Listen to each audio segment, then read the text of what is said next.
श्री स्वामी समर्थ. स्वामी आकाश मार्गाने जे आले ते थेट भुऱ्याबुवांच्या स्वप्ननगरीच्या वेशीवर जाऊन उभे राहिले.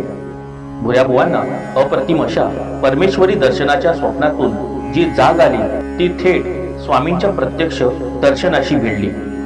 स्वामींनी एकमुखी श्री दत्तात्रयाचे दर्शन दिले आणि भुऱ्याबुवा संतुष्ट झाले.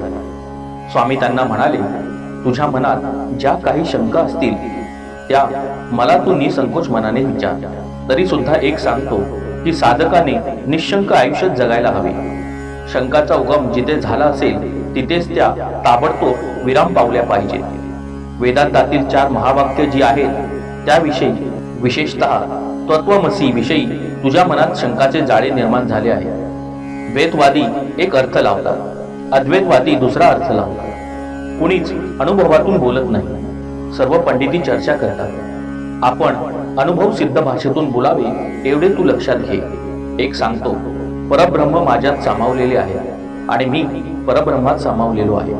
ही अवस्था जोपर्यंत प्राप्त होत नाही तोपर्यंत देवदर्शन घडत नाही.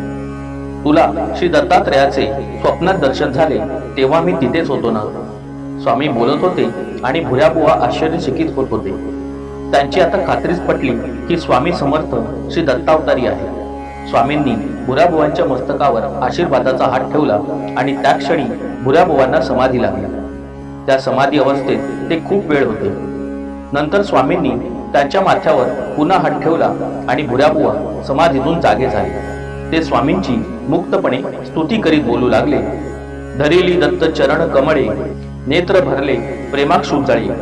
अहो विश्वेश्वरा संशय जाळे, तोडून केले मजमुक्त.